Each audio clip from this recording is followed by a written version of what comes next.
প্রথম প্রশ্ন, তোমার রবকে? আমরা বলবো আমাদের রব আল্লাহ। দ্বিতীয় প্রশ্ন, ওমা দীনু, তোমার ধর্মের নাম কি? আমরা কি বলবো? তৃতীয় প্রশ্ন, বিশ্বনবীর চেহারা দেখিয়ে বলা হবে আতারিফু হাযার রাজুল, এই লোকটারে চিনো নাকি? আমরা বলবো চিনি, আমাদের প্রাণের নবী, ঠিক কি না? চাঁদের চেয়ে সুন্দর তুমি নবী আমার কমলিহিওয়ালা, দু জাহানের বাদশাহ তুমি প্যারা নবী সাল্লে আলা, চাঁদের চেয়ে সুন্দর তুমি নবী আমার কমলিহিওয়ালা, ঠিক কি না? তিনটা প্রশ্নের যথাযথ উত্তর যখন দিয়ে দিলেন, আপনার জন্য অতিরিক্ত আরেকটা প্রশ্ন করা হবে, ওয়ামা ইলমুক, তোমার নলেজ কি? তিনটা প্রশ্নের উত্তর যে তুমি করতে পারলা, কিভাবে পারলা, কেমনে জানলা? নকল করে বলছো নাকি জেনে বুঝে আসছো? নকল হয় না? এখন তো পরীক্ষা চলতেছে বোধহয়। কি পরীক্ষা?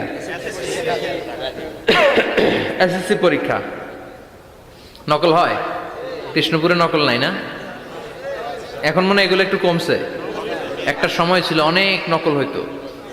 পাঞ্জাবের ভিতরে নকল, পকেটে নকল, টুপির ভিতরে নকল, মৌজার ভিতরেও নকল, এমনকি মেয়েরাও নকল করে পরীক্ষার হলে আসে না নাই? স্কেলের মধ্যে লিখে নিয়ে যায়, হাতের মধ্যে লিখে নিয়ে যায়, ওড়নায় লিখে নিয়ে যায়, কাপড়ে লিখে নিয়ে যায়, আসে না নাই? ফেরেশতারা বলবে নকল করছো নাকি? কেমনে জানলা? তিনটা প্রশ্নের উত্তর তুমি কেমনে বললা? আল্লাহ তোমার রব, ইসলাম তোমার ধর্ম, এই লোকটা বিশ্বনবী, কেমনে চিনলা? আপনাকে তখন বলতে হবে আমি কোরআন থেকে শিখেছি, আমি হাদিস থেকে শিখেছি, আমি ইসলাম জেনে বুঝে মেনেছি, আমি আন্দাজে কোথাও ঘুরি নাই। চিল্লা এখন ঠিক কিনা? আপনাকে বলতে হবে, এজন্য শিখতে হবে, প্রতিনিয়ত ইসলাম সম্পর্কে জানতে হবে, আখের গোছাতে হবে, জীবনটাকে আলোকিত করতে হবে। চিল্লায় বলেন ঠিক কিনা? চারটা প্রশ্নই যখন হয়ে গেল, ফেরেশতারা বলবে আহলান ওয়া সাহলান ওয়া মারহাবান বিক, খোশামদেদ, কংগ্রেচুলেশন, খোশামদেদ, কংগ্রেচুলেশন, সব প্রশ্নের উত্তর তুমি পেরেছ। ফায়ুফসাহু লাহু কবরুহু ৭০ যিরান, আপনার কবরটারে ৭০ হাত লম্বা করে দেয়া হবে। ওয়া ইফতাহু লাহু বাবুন ইলাল জান্নাহ, আপনার কবর থেকে জান্নাতের দিকে দরজা খুলে দেয়া হবে। ওয়া ইউলবাসু মিন লিবাসি আহলিল জান্নাহ, জান্নাতের দুইটা রেশমি কাপড়ের পোশাক এনে আপনারে পরিয়ে দেয়া হবে।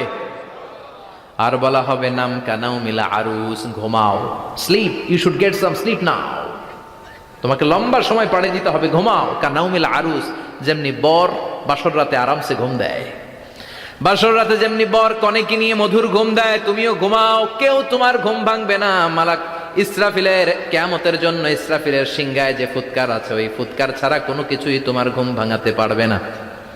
আলহামদুলিল্লাহ পড়েন। আল্লাহ আমরাও যেন চারটা প্রশ্নের উত্তর দিয়ে লম্বা একটা ঘুম দিতে পারি, পড়ে না আমিন। ওয়াম্মাল কাফির ওয়া আহলুশ শিমাল, আর ইসলাম বিরোধী যারা, তাদের সামনে আসবে মালাকান আসওয়াদান আজরাকান, কৃষ্ণ বর্ণের দেহ, নীলাভ বর্ণের দুটো চোখ, গায়ের রং কালো, চোখের রং নীল। দেখতে কেমন লাগে? আলিফ লাইলার ভূতের মতো, কথা কন। গায়ের রং কালো, চোখের রং নীল। ফেরেশতা দুইটা আসবে, এসে ত্রাস সৃষ্টি করবে, এসে বলবে বল তোর রবের নাম কি? মার রব্বুক। ইসলাম বিরোধী মুশরিক, কাফের, নাস্তিক এরা বলবে আমি জানি না আমার রবকে, আমি জানি না, আমি তো আজীবন শুধু চেয়ার করেছি, মদ খেয়েছি, আমি ধর্ষণে সেঞ্চুরি করেছি দুনিয়ার বুকে, আমি টেন্ডারবাজি করেছি, চাঁদাবাজি করেছি, আমি মাস্তানি করেছি, আমার দাপটে এলাকার ইসলাম প্রিয়রা বাসায় ঘুমাতে পারে না। আমি ছিলাম টেন্ডারবাজ, আমি ছিলাম গডফাদার, সন্ত্রাসীদের লিডার,